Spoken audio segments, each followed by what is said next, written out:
Shalom semua pemirsa yang dikasihi Tuhan. Kita berjumpa kembali dalam All by Grace kali ini. Mari sebelum kita mulai, kita doa lebih dahulu. Bapa yang di surga, dalam nama Yesus, kami mohon pimpinanmu melalui Roh Kudusmu yang akan mewahyukan dan menjelaskan lebih dari siapapun kebenaran firman-Mu yang akan mengajar kami, memandu kami, memimpin kami kepada kehidupan yang semakin hari semakin berkenan kepadamu. Terima kasih Tuhan. Pimpin seluruh acara ini, nama Tuhan Yesus ditinggikan, dimuliakan, dan kami semua boleh diberkati. Dalam nama Tuhan Yesus kami bersyukur, kami berdoa, dan kami menyerah. Haleluya. Amin.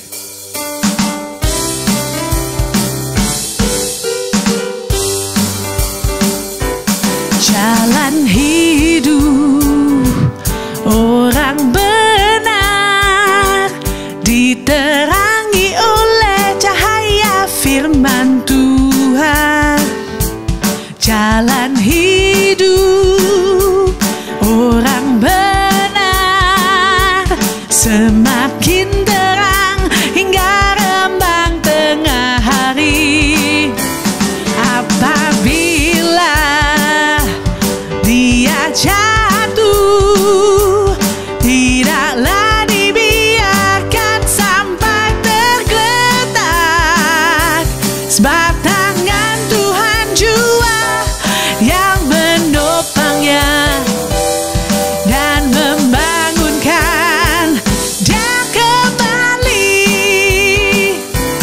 Jalan hidup orang benar diterangi oleh cahaya firman Tuhan. Jalan hidup orang benar semakin terang hingga rembang tengah hari. Apabila dia jatuh, tidaklah dibiarkan sampai tergeletak, sebab tangan Tuhan jua yang menopangnya dan membangunkan dia kembali. Apabila dia jatuh, tidaklah dibiarkan sampai tergeletak, sebab tangan Tuhan jua yang menopangnya dan membangunkan dia kembali, dan membangunkan dia kembali, dan membangunkan dia kembali. Ya, suatu hari selesai saya khotbah dalam satu ibadah minggu di satu gereja. Lalu rekan saya mengatakan pada saya, Pak Pendeta, apa nggak salah nih kalau tadi Anda katakan berbahaya masuk surga? Saya menjawab, masa sih saya katakan demikian? Waduh, ini mah kepleset barangkali. Kata rekan saya, benar Anda tadi katakan berbahaya, bukan berbahagia masuk surga. Lalu saya jelaskan bahwa ucapan saya sebenarnya adalah berbahagia masuk surga. Tapi kedengarannya, atau memang saya kepleset ngomong, jadi berbahaya masuk surga. Ya, jadi kita perhatikan antara berbahagia dan berbahaya memang hanya beda-beda tipis. Hanya diakhirinya gia atau ia, GIA atau YA. Ya, ketika kita harus memilih, pastilah kita akan memilih berbahagia daripada berbahaya. Namun dalam kenyataannya tidak sedikit umat Tuhan yang dalam keadaan berbahaya hanya dikarenakan perkataannya, sikap, perilaku, dan perbuatannya dalam banyak hal. namun dia tidak sadari. Sekalipun kerinduannya adalah beroleh hidup yang berbahagia. Lepas dari apapun alasannya, terkadang bisa saja terjadi demikian di lapangan, yaitu maksud dan kerinduan hati ingin menggapai kehidupan yang berbahagia, tetapi justru dikarenakan tutur kata, sikap hati, maupun perbuatan sendiri, akhirnya mengakibatkan kehidupan masuk ke dalam keadaan yang berbahaya. Tiada seorang pun yang ingin hidup berbahaya, melainkan berbahagia senantiasa. Tema All by Grace kali ini adalah berbahayakah? Mari kita belajar bersama dan kita pahami bersama, berbahayakah bagi orang-orang yang sebagai berikut. Pertama, berbahayakah jika seseorang menolak untuk mengasihi Tuhan? Percaya dan mengasihi sepertinya sulit dipisahkan. Saya percaya, maka saya mengasihi. Sebaliknya, saya mengasihi karena saya percaya. Misalnya, terhadap satu produk, ya, terhadap suatu benda, atau terhadap sesuatu yang materi. Ya, katakanlah, ya, kita percaya banget dengan merek produk ini, ya. Lalu kita yakin kualitasnya bagus, dan kita dari pengalaman, dari review yang kita baca, wah, kita tahu ini adalah produk yang bagus. Maka kita dengan segala korban, dengan segala harga mahal pun, kita peroleh apa yang kita percaya itu. Dan setelah kita dapatkan, lalu kita sangat mengasihi apa yang kita dapatkan tersebut. Nah, ini maka tadi saya katakan, antara percaya dan mengasihi itu sepertinya tak terpisahkan. Ya, demikian juga dengan ya seseorang, misalnya kita percaya omongan dia, kita percaya dia orang yang sungguh-sungguh pegang janji, maka kita akan sangat mengasihi orang demikian. Ya, kenapa kita mengasihi dia? Karena kita percaya setiap kali kalau dia janji, dia pasti tepati janji. Setiap kali dia lakukan sesuatu, pasti dengan sangat bertanggung jawab. Ya, apalagi dalam hubungan di dalam keluarga. Lebih-lebih lagi, praktek antara mengasihi dan percaya itu sepertinya tidak bisa dipisahkan dan saling kait-mengait. Ya, jadi hal serupa dapat berlaku saja di dalam segala aspek kehidupan, terhadap segala sesuatu, dan terhadap setiap lapisan. Demikian juga terhadap hubungan kita dengan Tuhan. Kita percaya kepada Tuhan, maka tidak ada alasan bagi kita untuk tidak mengasihi Tuhan. Demikianlah sebaliknya, kita mengasihi Tuhan karena kita percaya kepada Tuhan.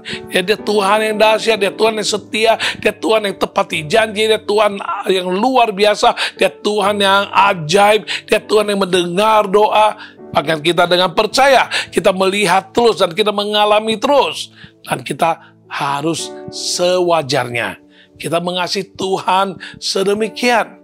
Karena dia Tuhan yang hidup, dia Tuhan yang benar, dia Tuhan yang tidak pernah mengecewakan kita. Ya, sulit diterima jika seseorang percaya kepada Tuhan, tetapi tidak mengasihi Tuhan. Karena yang benar adalah jika seseorang percaya kepada Tuhan, otomatis akan timbul suatu dorongan di dalam dirinya untuk mengasihi Tuhan. Ya, di dalam pengajarannya Tuhan Yesus pernah menegaskan dan berkata, dalam Markus misalnya 12 ayat 30, kasihilah Tuhan Allahmu dengan segenap hatimu, dan dengan segenap jiwamu, dan dengan segenap akal budimu, dan dengan segenap kekuatanmu. Yang dikatakan dalam ayat di atas, Tuhan Allahmu. Ini menunjukkan suatu iman percaya kepada Tuhan. Ya, dengan ditandai mengasihi Tuhan secara totalitas, yaitu dengan segenap hati, dengan segenap jiwa, dengan segenap kekuatan, dan dengan segenap akal budi. Ya, dalam hal mengasihi Tuhan sedemikian. Bukan berarti Tuhan kekurangan kasih sayang dan membutuhkan cinta kasih, lalu dia mendesak kita, apalagi memaksa kita untuk mengasihi dia. Tidak.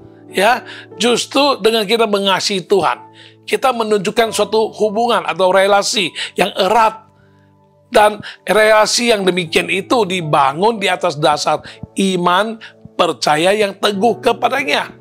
Ya, ketika mendalami lebih lanjut perihal mengasihi Tuhan, sesungguhnya kita pula yang akan menerima berkat atau manfaat besar, seperti yang dapat saya rinci berikut ini. Ya, dalam Yohanes pasal 14 ayat 21, lalu ayat 23 sampai ayat 24 berkata, barang siapa memegang perintahku dan melakukannya, dialah yang mengasihi aku. Dan barang siapa mengasihi aku, ia akan dikasihi oleh Bapakku, dan aku pun akan mengasihi dia dan akan menyatakan diriku kepadanya. Ayat 23 berkata, jawab Yesus, jika seorang mengasihi aku, ia akan menuruti firmanku, dan Bapakku akan mengasihi dia, dan kami akan datang kepadanya dan diam bersama-sama dengan dia. Barang siapa tidak mengasihi aku, ia tidak menuruti firmanku, dan firman yang kamu dengar itu bukanlah daripadaku, melainkan dari Bapa yang mengutus aku. Jadi kita melihat berikut ini adalah berkat-berkat atau manfaat-manfaat jika kita tergolong atau dikategorikan sebagai orang yang mengasihi Tuhan. Ya, bagian yang pertama kita lihat dapat memahami perintah dan firman Tuhan untuk ditaati atau untuk dilakukan. Ya, pada ayat 21 menjelaskan demikian, ya. Jadi kalau kita mengerti, kita mendengarkan, kita memahami apa itu namanya perintah Tuhan dan firman Tuhan, maka yang benar ialah kita harus menuruti. Lalu kita lakukan, tanda kita sungguh-sungguh percaya dan kita terima dan kita mengasihi Tuhan. Itu yang Yesus katakan di ayat tersebut. Yang kedua ialah kita dikasihi oleh Tuhan. Ya, bagian 21b itu dikatakan, ya, Tuhan Allah Bapa di surga bersama Yesus Allah Anak, mereka akan bersama-sama mengasihi kita yang sungguh hati mengasihi Tuhan. Nah, bagian C berkata, Tuhan akan menyatakan diri kepada kita. Ya, bagian 22b menyatakan demikian. Ya, jadi Tuhan akan menyatakan diri kepada kita dalam segala bentuk yang menurut Tuhan itu baik untuk kita, membangun iman kita, meneguhkan kita, bahkan menyatakan mujizat bagi kita, memimpin hidup kita. Ya, bayangkan saja kalau Tuhan selalu menyatakan diri kepada kita, kita sungguh-sungguh bisa menyelami ya betapa dahsyatnya Tuhan kita. Tidak ada yang mustahil bagi Dia. Ya, kita pun akan menjadi orang yang tidak ada yang mustahil. Karena kapan saja, di mana saja, ya berhadapan dengan masalah apa saja, saat Tuhan menyatakan diri, saat Tuhan show up, ya, maka yang tak mungkin jadi mungkin, yang tidak ada menjadi ada, yang tidak mampu jadi mampu. Karena bagi Dia segala sesuatu adalah mungkin dan tidak yang sukar bagi Tuhan. Ya, betapa indah berkat demikian kalau kita mengasihi Tuhan dengan baik-baik, dengan setia. Dia senantiasa akan menyatakan diri. Ya, bagian D kita lihat itu adalah penyertaan Tuhan senantiasa di dalam hidup kita. Ya, ayat 23b menjelaskan demikian. Ya, Tuhan akan beserta kita. Ya, Dia bukan hanya menyatakan diri, bahkan Dia akan tinggal dalam kita, bersama kita. Nah, inilah namanya kemanunggalan ataupun Immanuel, menjadi nyata bagi hidup kita. Ya, manfaat-manfaat atau berkat-berkat ini sangat berpengaruh terhadap eksistensi hidup kita, karya, fungsi, dan dampak kehidupan seseorang. Ya, coba aja ya kalau kita mengerti bahwa kita hidup, kita masih ada, kita masih eksis. Ya, artinya kita ada tugas, ada fungsi, kita ada tanggung jawab, dan kita ada sesuatu yang harus kita nyatakan, harus kita pancar nyatakan dalam kehidupan kita.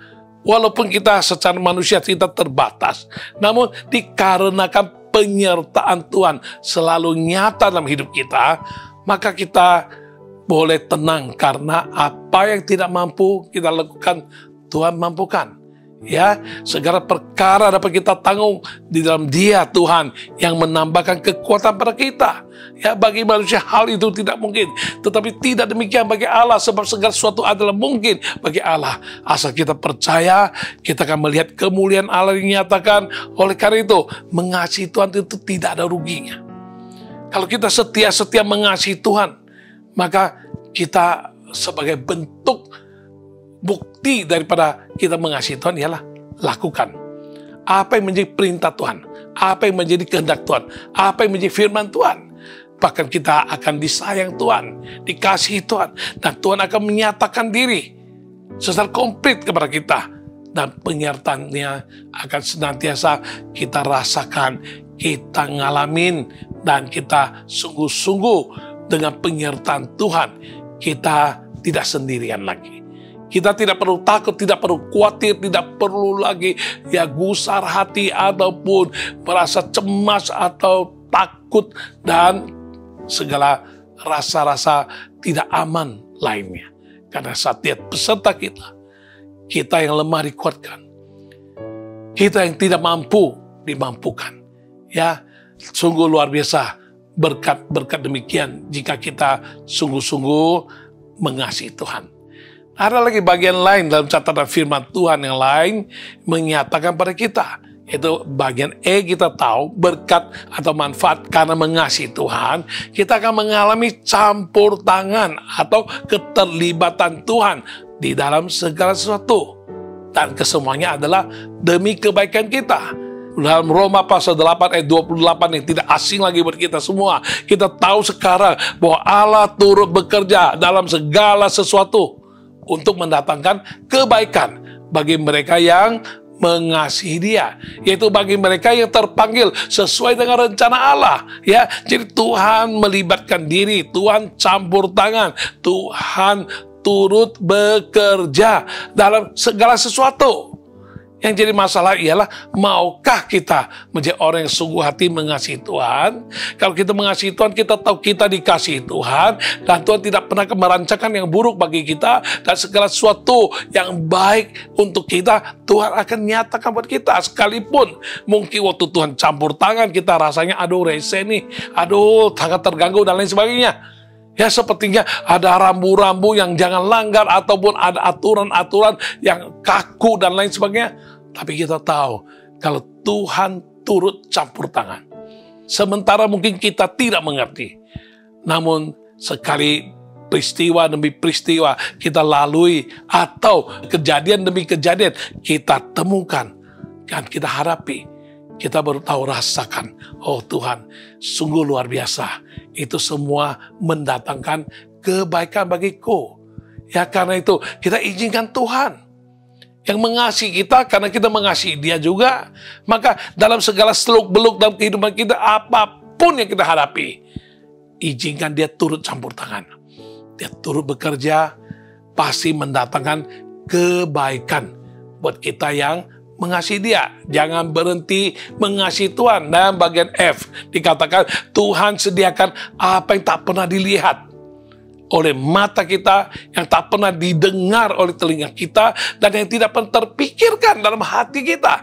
Ya, dalam 1 Korintus pasal 2 ayat 9 berkata, tetapi seperti ada tertulis, apa yang tidak pernah dilihat oleh mata dan tidak pernah didengar oleh telinga dan yang tidak pernah timbul dalam hati manusia, semua yang disediakan Allah untuk mereka yang mengasihi Dia. Sekali lagi, yang mengasihi Dia. Jadi coba bayangkan betapa luar biasa, ya, hal-hal yang tidak terduga, yang tidak terbayangkan oleh pikiran kita, yang belum pernah kita lihat, yang belum pernah kita dengar, yang belum pernah timbul dalam hati, Tuhan sediakan bagi orang yang mengasihi Dia.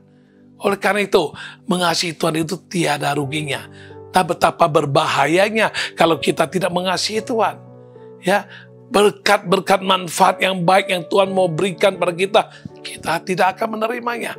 Ya, rugi di kita juga. Ya, dan yang ketujuh dikatakan kita dikenal oleh Allah. Ya, 1 Korintus pasal 8 ayat yang ketiga berkata, tetapi orang yang mengasihi Allah, ia dikenal oleh Allah. Ya, jadi kalau kita mengenal Tuhan, sampai kita dikenal oleh Tuhan, itu dua hal yang sangat berbeda. Ya, semua kita tahu, tapi belum tentu semua orang kita kenal. Ya, Pak Presiden misalnya.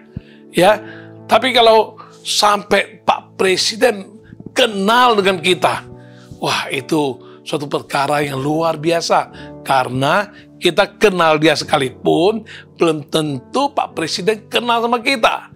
Apalagi dengan Tuhan, pencipta langit dan bumi dan segala isinya.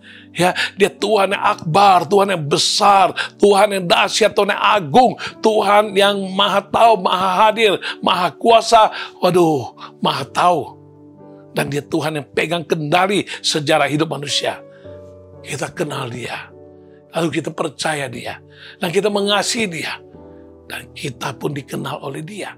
Bayangkan betapa beruntungnya kita menjadi orang yang mengasihi Tuhan. Tapi betapa bahayanya kalau pengetahuan ini tidak kita sadari, dan berkat ini kita tidak akan pernah terima hanya karena kita tidak mau mengasihi Tuhan.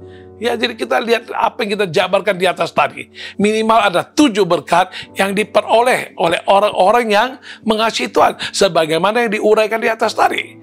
Maka dapat kita mengerti mengapa dikatakan berbahaya jika ada orang yang menolak untuk mengasihi Tuhan. Karena itu, ketika kita menolak mengasihi Tuhan, sulit bagi kita untuk mendapatkan pengalaman-pengalaman, segala berkat-berkat yang diterima oleh orang yang mengasihi Tuhan. Seperti yang dirinci di atas tadi. Berbahayakah orang yang menolak untuk mengasihi Tuhan? Tentu saja berbahaya. Karena jika kita tidak mengasihi Tuhan, pasti akan mengasihi yang lain. Yaitu diri sendiri, materi, dunia, hawa nafsu, dan lain-lain. Ya, 1 Yohanes pasal 2 ayat 15 hingga 17 berkata, janganlah kamu mengasihi dunia dan apa yang ada di dalamnya. Jikalau orang mengasihi dunia, maka kasih akan Bapa tidak ada dalam orang itu. Sebab semua yang ada di dalam dunia, yaitu keinginan daging dan keinginan mata serta keangkuhan hidup, bukanlah berasal dari Bapa, melainkan dari dunia. Dan dunia ini sedang lenyap dengan keinginannya. Tetapi orang yang melakukan kehendak Allah tetap hidup selama-lamanya. Padahal jika kita mengasihi Tuhan, itu pun karena Tuhan terlebih dahulu mengasihi kita.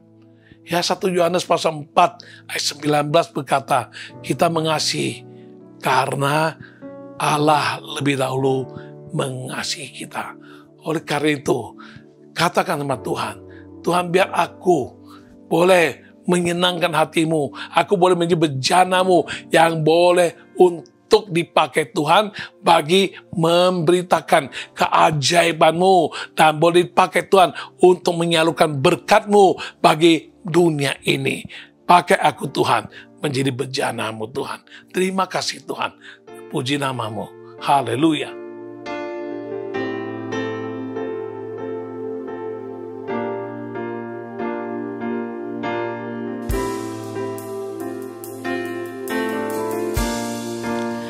Kekuatan di jiwaku, ketenangan di batinku, ada dalam hadiratmu, ku menyembahmu.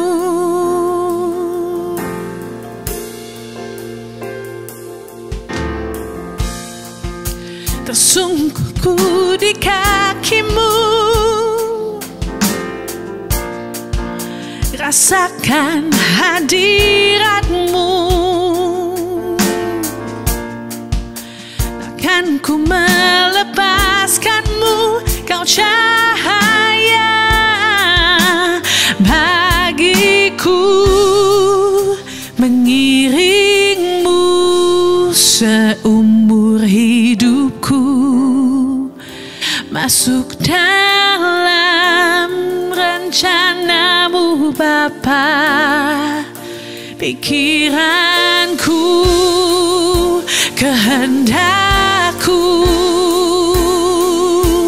ku serahkan padamu.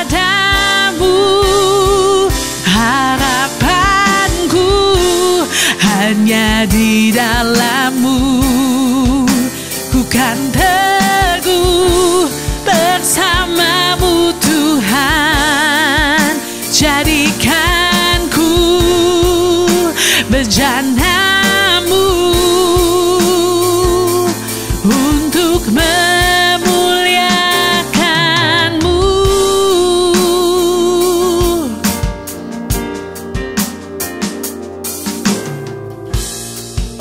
Kekuatan di jiwaku, ketenangan di batinku, ada dalam hadirat-Mu, ku menyembah-Mu.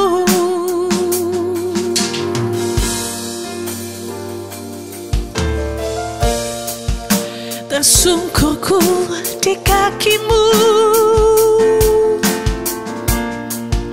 rasakan hadirat-Mu. Takkan ku melepaskan-Mu, Kau cahaya bagiku. Mengiring-Mu seumur hidupku, masuk dalam rencana-Mu Bapa. Pikiranku, kehendak-Ku, ku serahkan padamu. Harapanku hanya di dalam-Mu, ku kan teguh bersama-Mu Tuhan. Jadikan ku bejana-Mu untuk memuliakan-Mu. Mengiring-Mu seumur hidupku, masuk dalam rencana-Mu Bapa. Pikiranku, kehendak-Ku Tuhan, ku serahkan padamu. Harapanku hanya di dalam-Mu, ku kan teguh bersama-Mu Tuhan. Jadikan ku bejana-Mu untuk memuliakan-Mu, untuk memuliakan-Mu,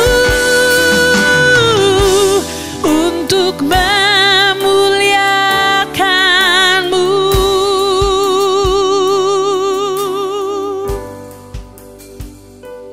Ya, kita masuk dalam poin kedua, ya. Berbahayakah orang yang hanya hidup untuk kepentingan diri sendiri? Dalam Filipi pasal 2 ayat 3 hingga ayat 4 berkata, dengan tidak mencari kepentingan sendiri atau puji-pujian yang sia-sia, sebaliknya hendaklah dengan rendah hati yang seorang menganggap yang lain lebih utama daripada dirinya sendiri. Dan janganlah tiap-tiap orang hanya memperhatikan kepentingannya sendiri, tetapi kepentingan orang lain juga. Ya, Paulus dari dalam penjara sebagai orang tahanan, dia menulis surat ini kepada jemaat di Filipi yang mempunyai hubungan sangat dekat, ya ibarat hubungan batinnya sangat-sangat dekat dengan Paulus. Ya, Paulus ingin supaya jemaat di Filipi jangan timbul masalah perpecahan, harus betul-betul jaga, jangan lagi menjadi manusia yang memperhatikan kepentingan sendiri, tetapi kepentingan orang lain juga, dengan tujuan ya ingin merajut atau ingin mempertahankan kesatuan dan persatuan di dalam tubuh Kristus atau gereja Tuhan yang saat itu ada di Filipi. Terkadang terjadi suasana keruh dan tidak nyaman di antara sesama kawan atau sesama saudara, sekeluarga, atau sesama jemaat gereja, karena sedang terjadi perpecahan yang hanya ditimbulkan gara-gara ada orang-orang yang egosentris, ya, semuanya berpusat pada diri sendiri, orang-orang yang egois, yang mencari kepentingannya sendiri, tidak peduli dengan urusan orang lain, kepentingan orang lain, semua diabaikan. Dia merasa dirinya lebih utama daripada orang lain, dan dia hanya mau memperhatikan kepentingan sendiri. Berbahayakah orang yang hanya hidup untuk kepentingannya sendiri? Oh, pasti berbahaya. Sering kita tidak sadari akan bahaya besar bisa menimpa orang yang hanya hidup untuk kepentingan diri sendiri, yaitu bahaya tertipu oleh hikmat dunia, oleh nafsu manusia, dan yang lebih berbahaya lagi ialah hikmat itu adalah dari setan-setan. Wah, sebegitukah berbahayanya? Ya, sangat berbahaya. Karena telah tertulis di mana ada iri hati dan mementingkan diri sendiri. Di situ ada kekacauan, bahkan segala macam perbuatan jahat. Dalam Yakobus pasal 3 ayat 14 hingga 17 berkata, jika kamu menaruh perasaan iri hati dan kamu mementingkan diri sendiri, janganlah kamu memegahkan diri dan janganlah berdusta melawan kebenaran. Itu bukanlah hikmat yang datang dari atas, tetapi dari dunia, dari nafsu manusia, dari setan-setan. Sebab di mana ada iri hati dan mementingkan diri sendiri, di situ ada kekacauan dan segala macam perbuatan jahat.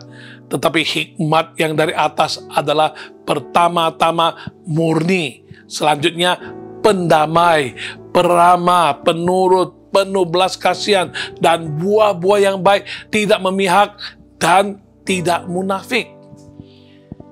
Ya, pada mulanya mungkin tidak nyata bahaya yang timbul. Tetapi jika karakter yang hanya mementingkan diri sendiri terus dipertahankan dan terus dijalani, dipraktekkan dalam kehidupan nyata, maka bahaya serius bisa terjadi setiap saat. Ya, kita lihat bahaya apa saja yang akan terjadi jika orang yang hanya mau mementingkan diri sendiri. Yang pertama ialah integritas hidupnya akan gagal. Ya, mau jadi garam, jadi terang, wah boro-boro. Ya, penyangkalan diri lebih tidak masuk akal.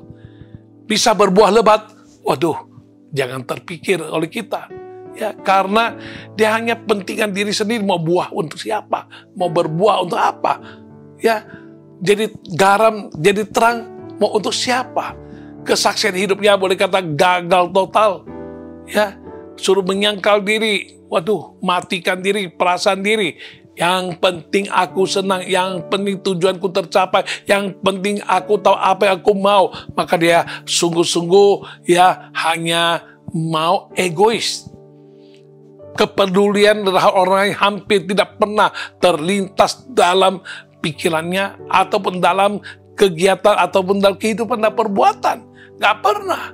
Yang penting aku harus dapatkan. Aku harus diutamakan. Aku. Nah, orang kayak begitu, mana bisa memberikan cerminan bahwa dia ada ciptaan baru. Bahwa dia adalah orang yang sudah diperbaharui, ditebus oleh darah Yesus, jadi ciptaan baru. Susah. Bagaimana bisa menjadi terang, menerangi orang-orang kegelapan, sendiri masih dalam kegelapan? Bagaimana bisa menjadi garam yang bisa memberikan cita rasa kepada orang lain yang sedang hambar hidupnya? Karena dia sendiri pun, orang pun lihat sudah nek. Karena itu dia, orang egosentris, orang egois. Ya, integritas hidup jangan bicara. Soal pengetahuan firman Tuhan, soal pengetahuan tentang perintah Tuhan dan lain sebagainya, dia yang penting jangan sampai aku ikuti apa yang dikatakan Tuhan lalu aku sendiri dirugikan. Aku tidak mau. Yang penting adalah realistis jadi orang. Aku tidak mau dirugikan, aku tidak mau waktuku tersita. Yang penting aku harus selesaikan ini dan itu, dan aku harus beruntung ini, beruntung itu. Yang penting, ya segala kepentinganku jangan tersentuh. Ya ini orang egois, ya tidak baik, sangat berbahaya. Karena apa?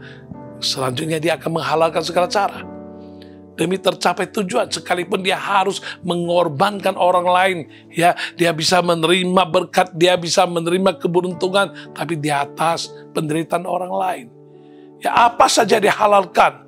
Yang hitam jadi putih, ya. Yang putih dia mau hitamkan, dia hitamkan juga. Ya, pokoknya segala cara dia anggap lurus, itu benar. Pokoknya orang lain ditabrak, orang lain mengalami kerugian, orang lain diinjak, dia pun tidak peduli. Yang penting aku mau mencapai apa yang menjadi kepentinganku. Ya, orang demikian berbahaya. Karena poin ketiga berkata dia mengisolasi diri. Ya, dia mengurung diri. Nah, orang begitu bukan zamannya lagi untuk karena kena COVID harus masuk dalam kamar isolasi atau isoman, isolasi mandiri. Tapi setiap hari dimanapun, ketemu siapapun, dia tidak boleh disentuh, tidak boleh dirugikan, dia tidak mau tahu apa-apa tentang orang lain. Dia isolasi dirinya terus, walaupun di tengah-tengah keramaian. Orang seperti itu tidak akan disukai, bahkan akan dijauhi, sampai-sampai dikucilkan orang. Biar itu jadi manusia eksentrik, orang ngentrik katanya orang Jakarta, ya orang aneh sendiri. Cocoknya dia hidup di hutan, ya paling-paling temannya si Pak Tarsan aja. Ya mana mungkin di tengah-tengah manusia yang hidupnya secara komunal dalam komunitas kita masih ada orang seperti itu yang hanya taunya kepentingan dirinya yang harus diutamakan. Sudah nggak zaman. Sudah nggak cocok hidup dalam dunia yang sangat menuntut kebutuhan untuk hidup komunal ditunjukkan. Kita tidak bisa kekurangan kawan, kita tidak boleh menyendiri, kita akan kesepian sendiri. Ya, nah orang seperti ini akan timbulkan kekacauan. Cepat lambat kekacauan akan terjadi karena Alkitab telah mencatat demikian. Orang yang mementingkan diri, orang yang iri hati, orang yang mementingkan diri, ya ujung-ujungnya akan timbulkan kekacauan. Ya, bukan hanya kekacauan, bahkan dia bisa membuat suatu kegaduhan yang besar. Dia juga bisa menjadi seorang yang bisa merusak persatuan dan kesatuan yang sudah terbentuk. Ya, boro-boro ikut mempersatukan. Ya, ia hanya pentingan apa yang menurut dia baik. Apa yang menurut apa yang dia ingin capai, yang ingin perjuangkan.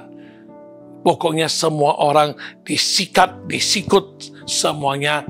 Pokoknya dia halalkan segala cara untuk bisa mencapai tujuan. Ya, dia bisa berbuat kejahatan. Sekalipun dia tidak menyadari perbuatan itu adalah perbuatan jahat. Oleh karena ulah dan tingkah laku dan perbuatan-perbuatannya, banyak orang sangat-sangat dirugikan. Gak ada yang demen sama orang demikian. Ya, dia perusak persatuan, dia perusak kesatuan. Dan orang seperti itu tidak akan menjadi berkat. Tidak pernah akan dengar bahwa orang ini akan berbagi dengan sesama. Apalagi kalau bicara dengan dia terbeban untuk keselamatan jiwa-jiwa, keselamatan orang lain, pemulihan orang lain. Wah, keselamatan masuk surga pun dia hanya pegang erat-erat. Injil, percaya Yesus diselamatkan hanya untuk dirinya sendiri, peduli amat dengan orang yang masuk neraka, dia tidak mau tahu. Inilah orang yang selalu hanya hidup mementingkan kepentingan diri sendiri doang. Ya, nah, orang semacam ini juga jarang ada orang akan peduli dia. Orang susah simpati, apalagi menolong orang yang hanya mau mementingkan diri sendiri.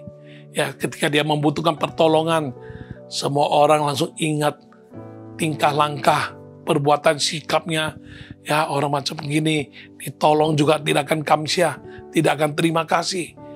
Biarkan aja lah, ibarat hukum kausaliti akan terjadi. hukum tabur tuai akan terjadi. Kamu tidak mau peduli orang lain, kamu pentingkan diri sendiri. Ya, demikian juga orang juga akan berlaku demikian terhadap kamu. Karena udah ada hukumnya. Tuhan Yesus katakan, ajarkan pada kita. Apa yang kita inginkan orang lain lakukan terhadap kita, kita lakukan. Apa yang kita tidak ingin orang lain lakukan terhadap kita, jangan kita lakukan pada orang lain. Ya, jadi kalau orang yang hanya mementingkan diri sendiri berbahaya nggak? Bahaya. Karena suatu hari kita bisa membutuhkan pertolongan orang dan tidak ada orang mau tolong. Karena orang ingat akan sikapmu, perilakumu. Orang benak dan orang tidak akan turun tangan untuk menyatakan simpati untuk menolongmu. Karena itu sebenarnya banyak lagi yang bisa kita urai. Tapi ya cukup apa yang kita uraikan tadi. Bahaya-bahaya yang bisa terjadi jika seorang yang selalu hanya mementingkan diri sendiri. Ya, dan yang model ketiga adalah berbahayakah jika hidup menurut keinginan daging. Ya, dalam kitab Galatia pasal 5 ayat 16 hingga 21 berkata, maksudku ialah hiduplah oleh roh, maka kamu tidak akan menuruti keinginan daging. Sebab keinginan daging berlawanan dengan keinginan roh, dan keinginan roh berlawanan dengan keinginan daging. Karena keduanya bertentangan, sehingga kamu setiap kali tidak melakukan apa yang kamu kehendaki. Akan tetapi jikalau kamu memberi dirimu dipimpin oleh roh, maka kamu tidak hidup di bawah hukum Taurat. Perbuatan daging telah nyata, yaitu percabulan, kecemaran, hawa nafsu, penyembahan berhala, sihir, perseteruan, perselisihan, iri hati, amarah, kepentingan diri sendiri, percideraan, roh pemecah, kedengkian, kemabukan, pesta pora, dan sebagainya. Terhadap semuanya itu, kuperingatkan kamu seperti yang telah kubuat dahulu, bahwa barang siapa melakukan hal-hal yang demikian, ia tidak akan mendapat bagian dalam kerajaan Allah. Ya, dari apa yang tertulis di dalam Alkitab, jelas dinyatakan apa saja bahaya-bahaya yang akan dialami oleh orang yang hidup menurut keinginan daging.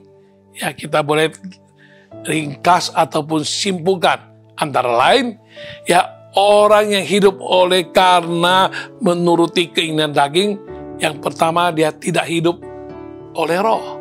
Artinya dia tidak hidup di bawah pimpinan roh, yaitu Roh Kudus. Ya, jadi Tuhan Yesus mengajarkan kita ialah carilah dahulu kerajaan Allah dan kebenarannya.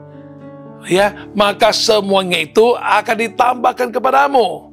Dan dalam Roma pasal 14 ayat 17 berkata, sebab kerajaan Allah ya bukanlah soal makanan dan minuman, tapi soal kebenaran, damai sejahtera, dan sukacita oleh Roh Kudus. Coba bayangkan, kalau kita tidak hidup oleh roh, tidak dipimpin oleh Roh Kudus, ya, kita tidak akan menerima kuasa. Kita juga akan kekurangan pengetahuan, pengenalan akan kebenaran Allah.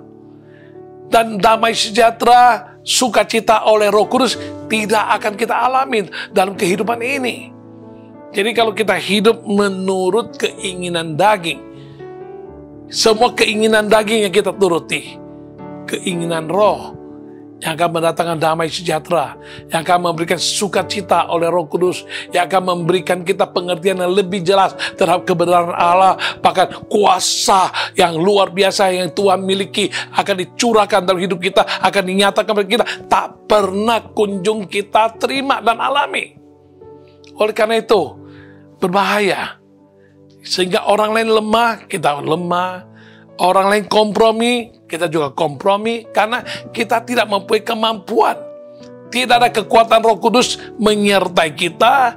dan tidak ada kuasa Roh Kudus dengan pencerahan terhadap kebenaran firman Tuhan yang akan memagari kita menjadi rambu-rambu sehingga kita tidak tahu mana jalan yang benar, yang sesuai kehendak Tuhan, yang tidak boleh kita langgar dan yang boleh kita lakukan atau yang tidak boleh kita lakukan.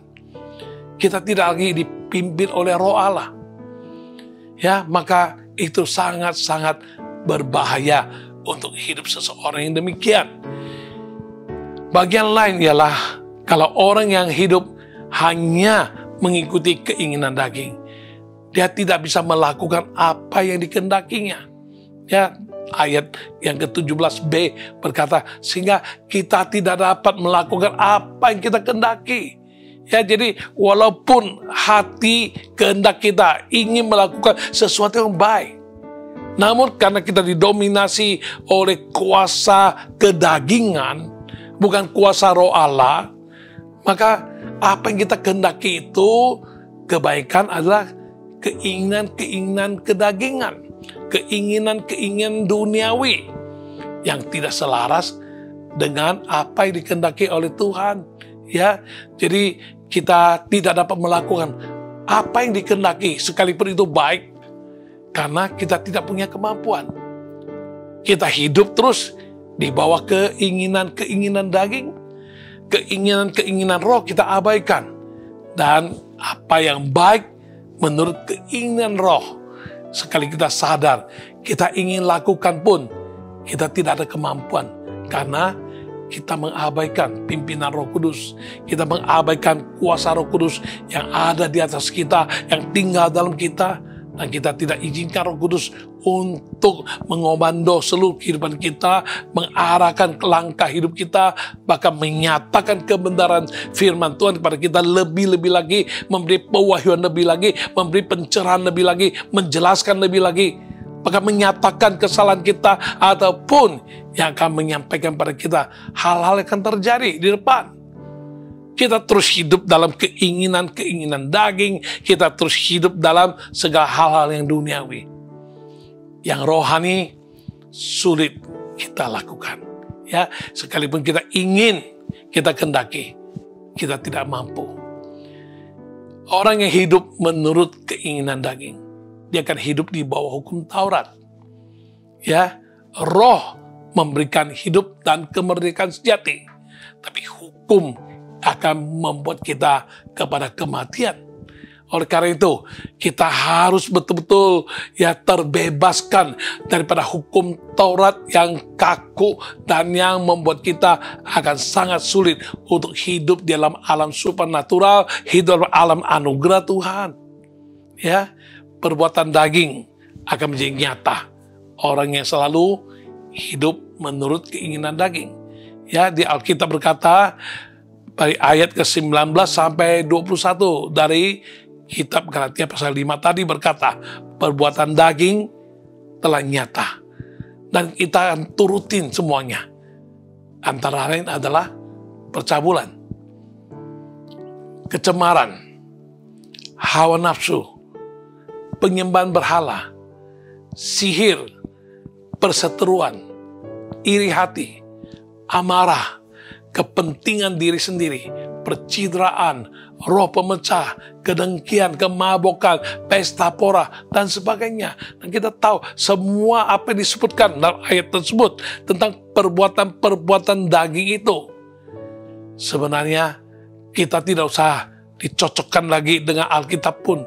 Kita tahu ini semua adalah nilai-nilai ataupun perbuatan-perbuatan yang tidak cocok, tidak pas dengan kita selaku anak Tuhan.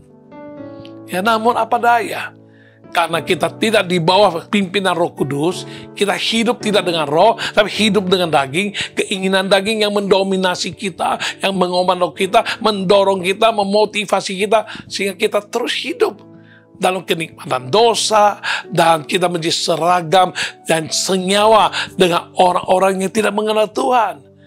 Apakah tidak berbahaya demikian? Itu sangat berbahaya. Ya, dari punya uang, harta benda bisa ludas habis. Dari orang yang setia bisa jadi tidak setia. Dari orang yang bermoral baik akan menjadi moralnya dia bejat.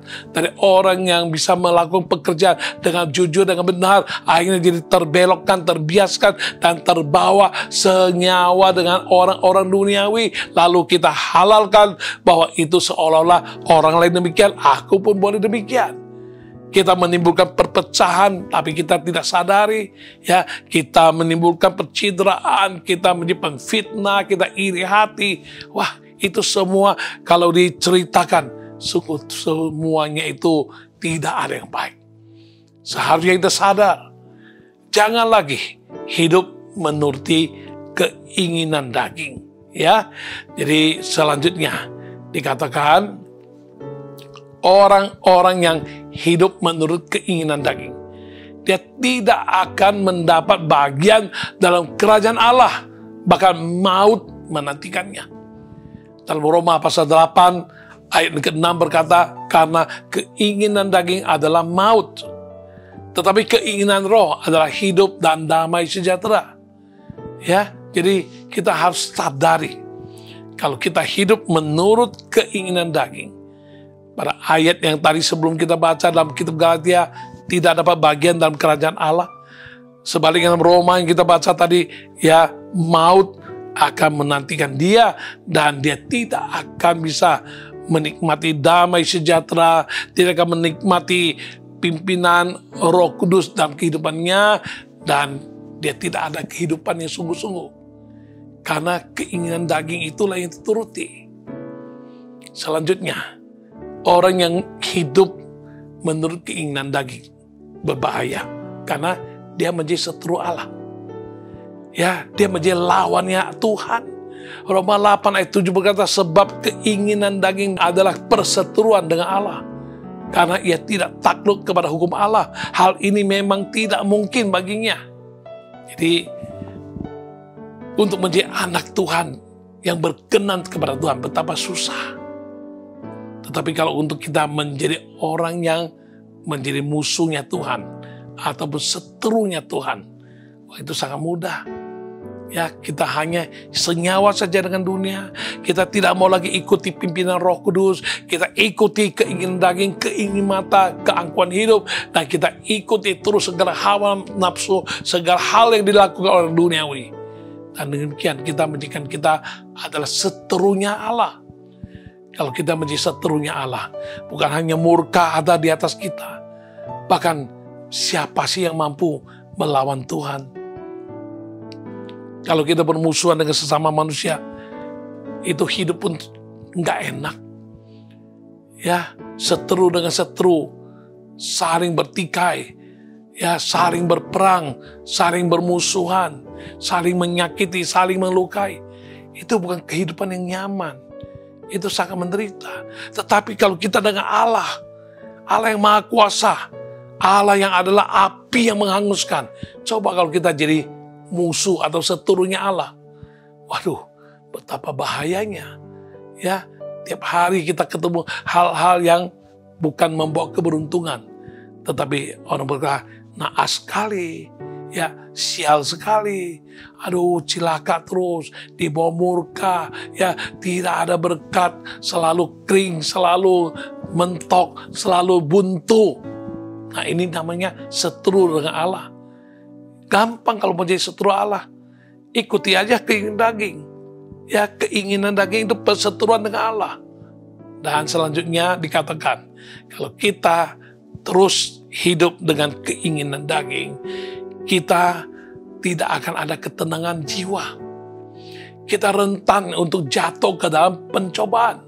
Ya, dalam 1 Petrus pasal 2 ayat 11 berkata, saudara-saudaraku yang kekasih, aku menasihati kamu supaya sebagai pendatang dan perantau, kamu menjauhkan diri dari keinginan-keinginan daging yang berjuang melawan jiwa. Ya, jadi di sini katakan, ya, ada keinginan daging itu berjuang terus. Dia ingin melawan jiwa kita. Kalau jiwa ini terus dilawan, ya, mana ada ketenangan jiwa. hati kita akan kacau balau. Kita tidak pernah akan bahagia, melainkan bahaya terus. Dan kita akan gelisah, risau, dan pusing, dan juga takut, dan cemas. Karena keinginan-keinginan daging akan menarik kita kepada perbuatan-perbuatan yang akhirnya perbuatan-perbuatan daging jenis apapun yang kita sebutkan di Alkitab tadi akan muncul. Nah, itu semuanya adalah dosa. Itu semua adalah dosa. Tidak akan tenang dalam hidup. Matius 26 ayat 41 berkata, berjaga-jagalah dan berdoalah supaya kamu jangan jatuh ke dalam pencobaan. Roh memang penurut, tetapi daging ini lemah. Ya, jadi kalau kita sudah diperingatkan demikian, janganlah kita coba-coba ingin hidup menurut keinginan daging. Berbahayakah? Berbahaya sekali. Karena setiap saat kita akan gampang-gampangnya jatuh ke dalam pencobaan. Kita punya roh, tapi kalau tidak dikendalikan oleh roh yang besar, dari Roh Kudus, roh Tuhan. Ya, walaupun roh ini ada penurut, hati nurani ini penurut, tetapi daging ini mengalahkan dia. Daging ini lemah. Ya, jadi selanjutnya dikatakan kalau orang yang mengikuti keinginan daging, dia akan hidup secara duniawi.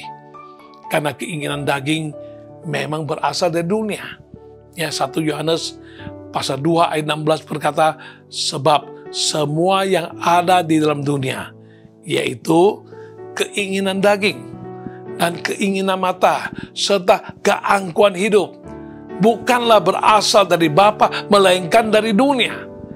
Nah, oleh karena itu, ada apa baiknya kalau kita ikuti keinginan daging?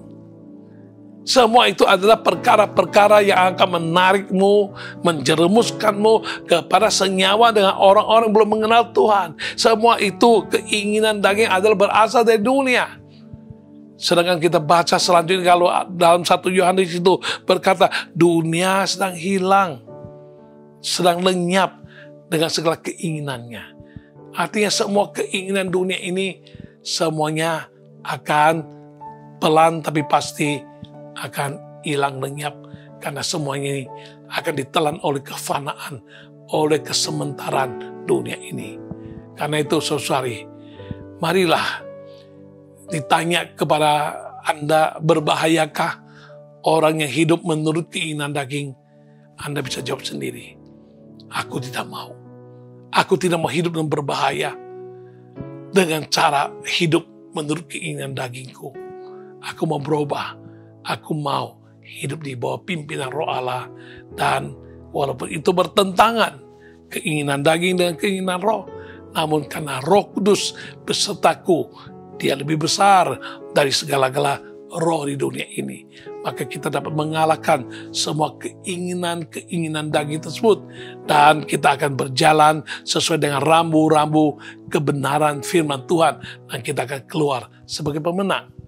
Ya, dari apa yang diuraikan di atas, kira kita semua dapat terhindar dari hidup yang berbahaya dalam berbagai bentuk terhadap orang-orang yang menolak mengasihi Tuhan, hidup mementingkan diri sendiri, dan yang hidup menuruti keinginan daging. Karena itu, pilihlah dan tentukanlah sikap untuk senantiasa hidup dengan mengasihi Tuhan secara totalitas, segenap hati, segenap jiwa, segenap kekuatan, dan segenap akal budi. Jangan lagi kita mementingkan diri sendiri, melainkan kita juga akan peduli dan mementingkan kepentingan orang lain juga. Jangan lagi kita hidup menuruti keinginan daging. Kiranya Tuhan akan berkemurahan, berkasih karunia kepada kita sekalian, agar kita semua dapat hidup berbahagia, bukan berbahaya. Ya, kemuliaan hanya bagi nama Tuhan Yesus yang dapat mengaruniakan kasih karunia dan anugerah dan kemurahannya, sehingga kita boleh terlindung dan terluput daripada segala bahaya orang-orang yang tidak mencintai Tuhan, tidak mengasihi Tuhan, dan bahaya karena mementingkan diri sendiri, dan bahaya karena menuruti keinginan daging. Sebaliknya, kita akan hidup berbahagia dosa diampuni, penyertaan Tuhan nyata, pimpinan Roh Kudus nyata dalam kehidupan kita, dan kita akan dari hari ke hari ya akan dibawa Tuhan dari kemenangan yang satu ke atas kemenangan yang lain lagi, dan terus menerus ya dari satu kemuliaan ke kemuliaan yang lebih tinggi, dan makin naik ke tingkat yang lebih tinggi, dan hidup kita akan berbahagia senantiasa. Oleh karena itu, kita harus berjanji pada Tuhan dan mohonkan kekuatannya. Kita mau jadi seperti-Mu Tuhan, supaya hidup dalam dunia ini bukan hanya untuk diri sendiri, tapi bisa demi orang lain. Kami mau seperti-Mu Tuhan, kami mau menyangkal diri, kami mau seperti-Mu Tuhan, mengasihi Bapa dan dikasihi Bapa. Kami mau seperti diri-Mu Tuhan, untuk hidup mengalahkan segala keinginan-keinginan duniawi, tawaran-tawaran, godaan-godaan, dan cobaan-cobaan. Dan kami ingin seperti diri-Mu Tuhan, mengalahkan semuanya itu. Dengan kuasa Roh Allah yang hidup, Roh Kudus menyertai, kami boleh keluar sebagai pemenang sejati. Haleluya.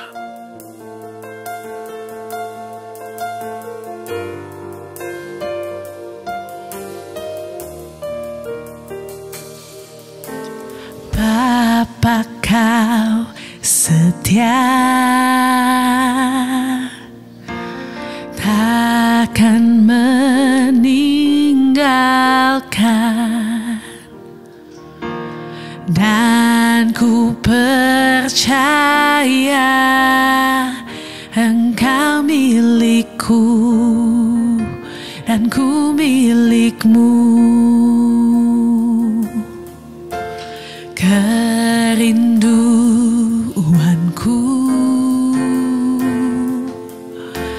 tinggikan nama-Mu, karena ku tahu Engkau dalamku dan ku dalam-Mu. Ubah hatiku seperti hati-Mu, setulus salib-Mu, kasih-Mu Tuhan. Biar mataku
jadi sepertimu.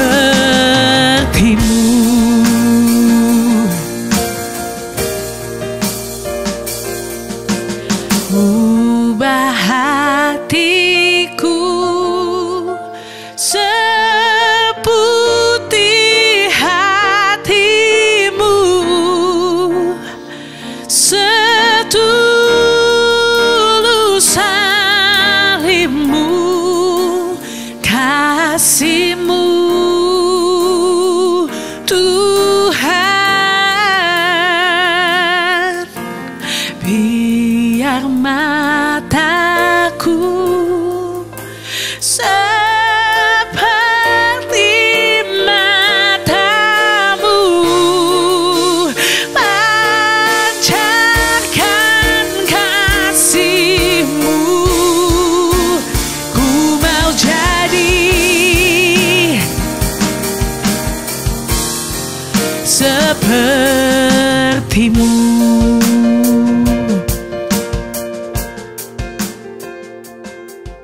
Demikianlah kita telah mengikuti acara All by Grace kali ini yang bertemakan berbahayakah. Anda sudah mendengar dengan cermat, Anda sudah memahaminya. Mari tanamkan hati dan pikiranmu, renungkan kembali dan berdoa senantiasa pada Tuhan. Jangan kita menjadi manusia yang berbahaya hidupnya hanya karena menolak mengasihi Tuhan. Hanya karena mementingkan diri sendiri. Hanya karena mengikuti keinginan-keinginan daging. 3 hal ini kita hindari. Dan kita pilih yang benar ialah kita mau hidup mengasihi Tuhan. Kita mau hidup bukan saja memperhatikan kepentingan sendiri, tapi kepentingan orang lain juga. Kita juga mau hidup di bawah pimpinan Roh Kudus, bukan dipimpin oleh keinginan-keinginan duniawi, keinginan-keinginan daging. Dan kita dimerdekakan Tuhan, kita boleh mengalami kemenangan-kemenangan yang luar biasa bersama Tuhan dan Roh Kudus yang memampukan kita sekalian. Mari kita berdoa bersama-sama. Kami bersyukur Tuhan untuk peringatan yang Engkau berikan pada kami pada All by Grace kali ini. Berbahayakah? Sungguh berbahaya jika kami benar-benar merenungkan kembali apa yang telah Engkau beri pewahyuan kepada hamba-Mu untuk disampaikan. Kalau kami menjadi orang yang menolak mengasihi Tuhan, kami akan sangat berbahaya. Kalau kami menjadi orang yang mementingkan diri sendiri, kami juga akan berbahaya.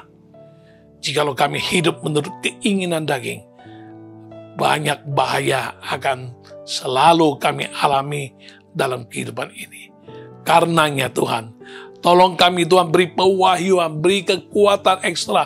Roh Kudus memerdekakan kami, menyadarkan kami, sehingga kami bukan sekedar mendengar lalu kami melupakannya, tapi mendengar dengan baik dan merenungkan dan simpan dalam loh hati kami apa yang telah dinyatakan Roh Kudus kepada kami malam ini. Dan biar kami boleh sungguh-sungguh belajar taat untuk boleh mohon kekuatan daripada-Mu, kemurahan-Mu, kasih karunia-Mu, memampukan kami untuk hidup berkenan kepada Tuhan, tidak berbahaya lagi, melainkan kami boleh hidup dalam berbahagia, bukan berbahaya. Terima kasih Tuhan, terpuji nama-Mu Tuhan. Dalam nama Tuhan Yesus, kami bersyukur, kami berdoa kemuliaan hanya bagi nama Tuhan Yesus yang memulai acara ini. Haleluya. Amin. Ya, saya akan berdoa buat Anda yang mempunyai kecenderungan yang telah engkau tahu, bahwa jika dituruti kecenderungan itu, satu hari akan terbongkar. Kebobrokan moralmu, ya, kehidupan dosa yang kau kompromi, yang kau lakukan terus-menerus, dan kecenderungan engkau melakukan dosa yang salah berulang-ulang hingga saat ini engkau masih terus tidak mampu untuk berkata tidak kepada hal demikian. Engkau butuh pencerahan Tuhan. Engkau butuh kasih sayang, kemurahan, kasih karunia Tuhan yang akan memampukanmu sehingga engkau boleh luput dan terlepas daripada hidup yang berbahaya itu. Engkau tahu, saya tidak jelaskan dengan detail. Engkau orang demikian. Engkau sedang dalam keadaan berbahaya, bukan berbahagia. Jika engkau tahu apa perilaku, apa tingkah langkah yang telah engkau perbuat dan itu tidak berkenan kepada Tuhan, dan malam ini melalui acara All by Grace engkau disadarkan Tuhan datang bukan untuk menghukum dan menghakimimu, tapi Tuhan datang untuk menyadarkanmu dan memberikan keselamatan dan menyelamatkanmu. Belum terlambat jika engkau cepat sadar, cepat kembali dan mohonkan pengampunan dari Tuhan atasmu. Sekalipun dosamu merah seperti kirmisi, namun Tuhan sanggup menyucikannya putih seperti salju. Itu janji Dia. Saat kita mengaku dosa kita, Dia adalah Allah yang setia dan adil, dan Dia mau mengampuni kita dari segala kesalahan kita. Mari kita berdoa untuk orang-orang yang tahu dengan persis ada kecenderungan-kecenderungan, keterikatan dengan hal-hal dan perilaku yang memang tidak selaras dengan kebenaran firman Tuhan. Taruh dua tanganmu di atas dadamu, dan jika Anda orang yang bukan demikian, engkau juga mohonkan pada Tuhan, Tuhan tolong supaya aku jangan sampai hidup dalam bahaya, tapi aku mau hidup dalam kebahagiaan yang sejati, karena aku tidak mau kompromi, aku tidak mau dicemarkan oleh segala pengetahuan yang salah. Aku tidak mau Tuhan hidup kompromi dengan dunia ini. Aku mau menjadi seorang yang mengasihi-Mu dengan melakukan kehendak dan perintah-Mu, menuruti firman-Mu. Aku mau jadi orang yang bisa peduli orang lain, bukan hanya kepentingan diriku yang dipeduli. Aku juga mau Tuhan jangan hidup dalam keinginan daging, menuruti keinginan daging, tapi kami mau Tuhan untuk hidup menurut pimpinan roh, yaitu Roh Kudus yang akan senantiasa membawa kami kepada kemenangan dan kemuliaan. Tuhan, aku doakan untuk mereka yang merasa bahwa kali ini dia ikut dalam acara All by Grace. Tuhan menyadarkannya, Tuhan memaparkan kepada dia akan segala perilaku tingkah langkahnya yang tidak berkenan padamu, dan dia ingin datang padamu mohonkan pengampunan dan boleh dilepaskan daripada segala keterikatan yang akan menjerumuskan dia dan kecenderungan-kecenderungan yang bisa membawa dia, menyeret dia dan mengikat dia, membelenggu dia. Tuhan, saat ini aku mau berdoa Tuhan, mari Roh Kudus yang memberi pencerahan, Roh Kudus pula yang akan menyadarkan dia, akan mengisapkan dia akan dosa dan akan penghakiman, sehingga dia boleh bertobat dengan sungguh. Dan Tuhan, mari ampuni dia, dan dia mengaku dosa. Tuhan, suci kudus karena ampuni dia Tuhan, karena Kau mengasihi setiap kami, dan kami tahu kami tidak mampu untuk hidup sesuai dengan 100% kehendak-Mu kami lakukan. Namun Tuhan, mari Engkau beri kemurahan, kasih karunia-Mu kepadanya dan kami semua, supaya kami boleh terluput dari bahaya, melainkan kami boleh terima bahagia senantiasa. Terima kasih Tuhan, terpuji nama-Mu Tuhan. Dalam nama Tuhan Yesus, aku berdoa dan terima berkat Tuhan. Haleluya Tuhan. Terima kasih Tuhan, terpuji nama-Mu Tuhan. Dalam nama Tuhan Yesus kami berdoa. Haleluya. Amin. Bagi Anda yang merasa sangat menderita karena lututmu dikatakan ada pengapuran terjadi dan engkau sangat sakit, sangat nyeri, sangat-sangat menderita, Tuhan akan sembuhkan engkau saat ini. Sekalipun banyak tawaran, banyak pengetahuan, banyak pengalaman, dan banyak ajakan untuk engkau begini dah, begitulah, ataupun harus operasi, harus disuntik, harus ditambah gel, harus apa, dan lain sebagainya. Prinsipnya, apa yang tak mungkin bagi manusia, mungkin bagi Tuhan. Saat engkau datang pada Dia, engkau berdoa dengan sungguh hati, merendahkan diri, mohonkan mujizat, Tuhan akan nyatakan mujizat bagimu. Haleluya. Taruh dua tanganmu di atas lututmu yang sakit saat ini. Di dalam nama Tuhan Yesus aku berdoa, Tuhan, belas kasihan-Mu turun, kuasa-Mu turun untuk mereka yang mengalami, Tuhan, di daerah lututnya yang dikatakan ada pengapuran dan lain sebagainya. Oh, gelnya habis dan lain sebagainya. Sakit, menderita, oh nyeri, saat berjalan sangat susah dan lain sebagainya. Tuhan, Engkau lakukan mujizat. Beri dia, Tuhan, bahwa Engkau sungguh mengasihi dia. Engkau sanggup melakukan segala perkara. Dan Engkau berjanji, kalau kami percaya, kami akan melihat kemuliaan Tuhan dinyatakan saat ini, Tuhan. Sembuhkan dia, dan pengapurannya tidak akan berlangsung lama lagi. Dan dia boleh sungguh mengalami kemerdekaan dan kesembuhan di dalam nama Tuhan Yesus. Terima berkat Tuhan. Haleluya. Kuasa Tuhan dinyatakan. Tuhan Yesus sembuhkan. Tuhan Yesus sembuhkan. Tuhan Yesus sembuhkan. Haleluya. Amin. Amin. Haleluya. Anda yang sedang sakit udah 3 hari, gusi sebelah kananmu bengkak dan sangat-sangat menderita. Dan engkau belum sempat untuk pergi ke dokter dan engkau sedang kesakitan saat ini. Mari, aku berdoa. Kau taruh tangan kananmu di pipimu mengenai tempat sakit, bagian gusimu yang sakit. Dalam nama Yesus aku berdoa. Saat ini, sakit akibat gusi terjadi infeksi atau gangguan apapun juga, sehingga engkau sangat menderita saat ini, berhenti sakitnya. Dalam nama Tuhan Yesus, sembuh dalam nama Yesus. Saat ini juga Tuhan sembuhkan. Tuhan sembuhkan. Tuhan sembuhkan. Dalam nama Tuhan Yesus, terima kesembuhan yang Tuhan beri. Haleluya. Glory bagi Tuhan. Haleluya. Amin. Bagi Anda yang menderita karena asam uratmu tinggi, ya, asam urat ini menyebabkan kekakuan di jari jemari ataupun bagian-bagian sendi-sendimu, sangat merasa sangat sakit dan menderita, bahkan sampai susah berjalan. Saat ini mari, kalau engkau mau percaya dan engkau mau terima mujizat, taruh 2 tanganmu di atas dadamu. Dalam nama Yesus aku berdoa untuk yang asam uratnya di atas normal, yang telah mengalami penderitaan akibat asam uratnya sangat-sangat tinggi.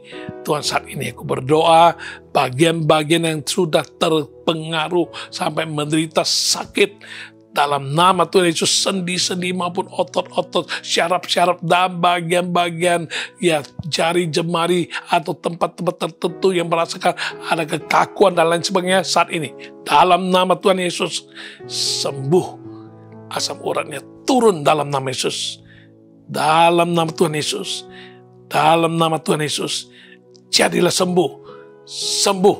Sembuh dan sembuh. Haleluya. Glory bagi Tuhan. Haleluya. Yesus sembuhkan. Yesus sembuhkan. Haleluya. Glory bagi Tuhan. Terima kasih Tuhan.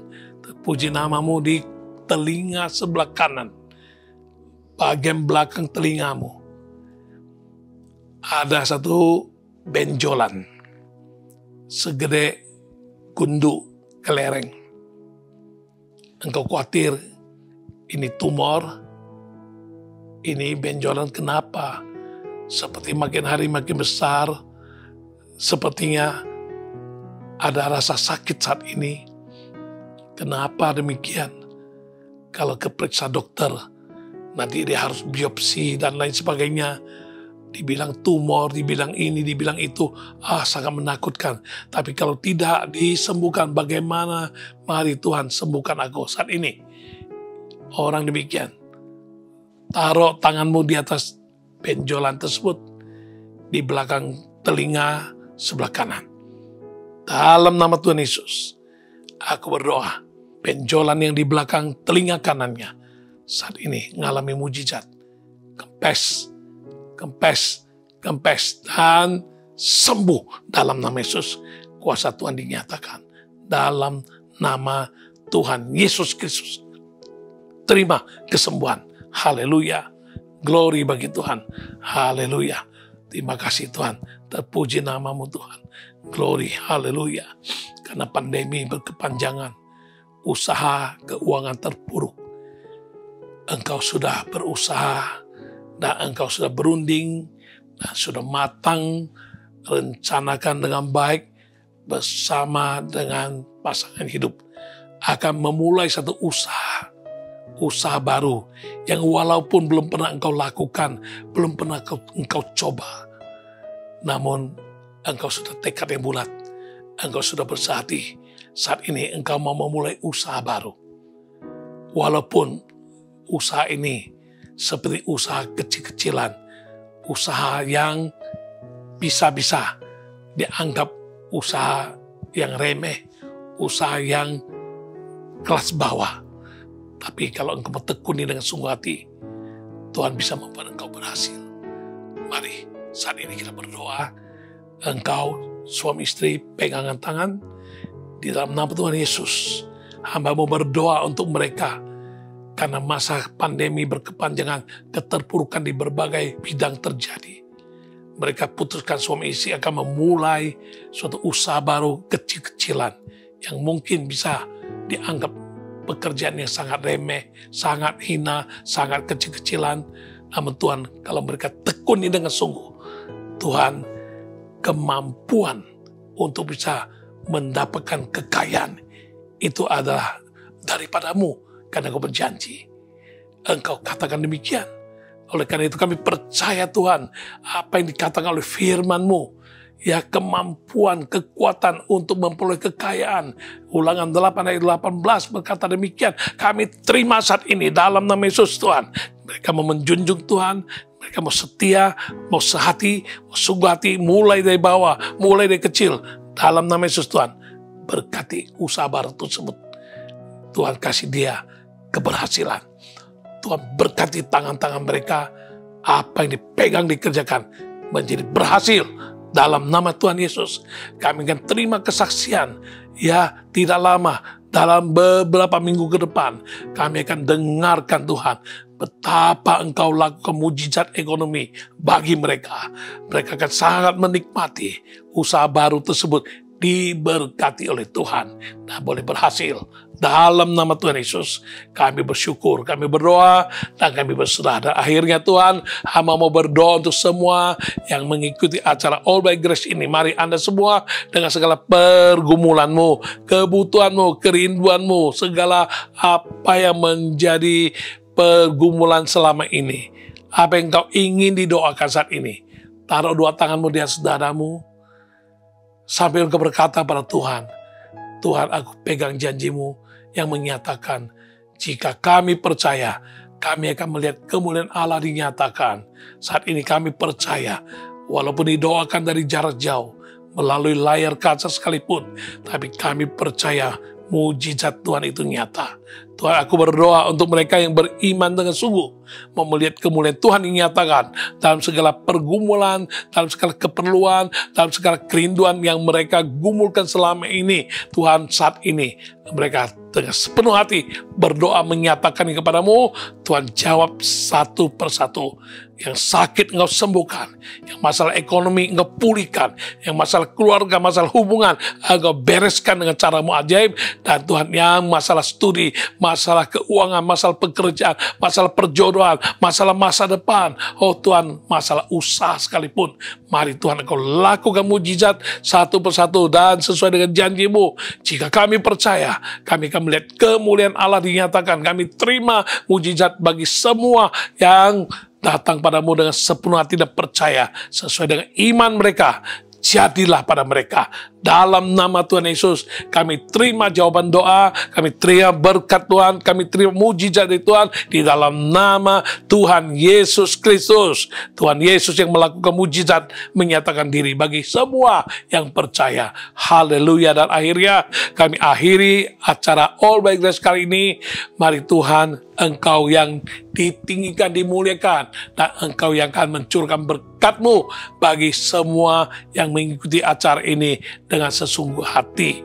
Mari Tuhan, kiranya kasih setia Allah Bapa dan kasih sayang Tuhan Yesus, damai sejahteranya yang tak terkatakan, bahkan kuasa Roh Kudus yang dapat memimpin kami masuk dalam alam supernatural.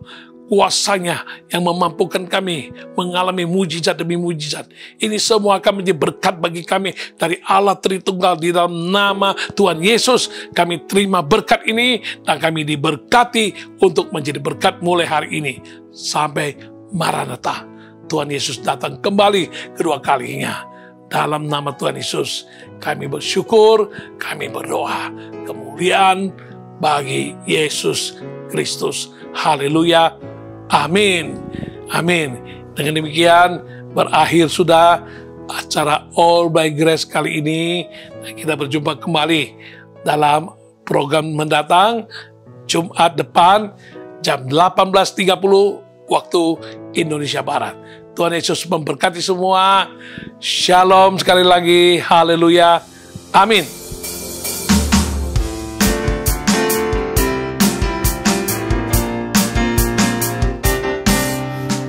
Firman-Mu Tuhan, pelita bagi kakiku. Janji-Mu, terang bagi jalan-jalanku. Kebenaran-Mu menuntunku setiap hari. Ku menantikan-Mu, beri kekuatan baru. Ku kan terbang tinggi di awan bersama-Mu dalam kemuliaan. Sebab firman-Mu teguh menopang. Ku kan aman dalam-Mu Tuhan. Firman-Mu Tuhan, pelita bagi kakiku. Janji-Mu, terang bagi jalan-jalanku. Kebenaran-Mu menuntunku setiap hari. Ku menantikan-Mu, beri kekuatan baru. Ku kan terbang tinggi di awan bersama-Mu dalam kemuliaan. Sebab firman-Mu teguh menopang. Ku kan aman dalam-Mu Tuhan. Ku kan terbang tinggi di awan bersama-Mu dalam kemuliaan. Sebab firman-Mu teguh menopang. Ku kan aman dalam-Mu Tuhan. Ku kan aman di dalam-Mu Tuhan. Ku kan aman di dalam-Mu Tuhan. Tuhan Yesus memberkati. Haleluya. God bless you. Sampai ketemu minggu depan.